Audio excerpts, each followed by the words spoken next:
अस्सलाम वालेकुम नाजरीन व सामीन। आज आप सभी की खिदमत में मैं अफसाना जौनपुरी पेश करने जा रही हूँ मोहतरमा रुकैया जमाल का अफसानचा ख़ानदानी लोग। यार सादिया, मैं दूसरी शादी करना चाहता हूँ। किसी गरीब की ज़िंदगी संवर जाएगी। ये तो खैर का काम है। तुम्हारा क्या ख्याल है? वैसे भी इस्लाम में 4 शादियों की इजाज़त है। दानियाल ने अपनी बीवी को छेड़ते हुए कहा।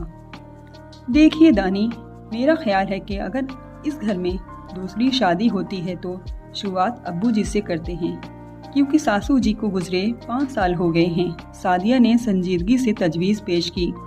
दानियाल ने एक जन्नाटेदार थप्पड़ सादिया के गाल पर रसीद करते हुए कहा, बेहया औरत, तुम्हें शर्म नहीं आती? अपने बाप जैसे ससुर का मजाक उड़ाते।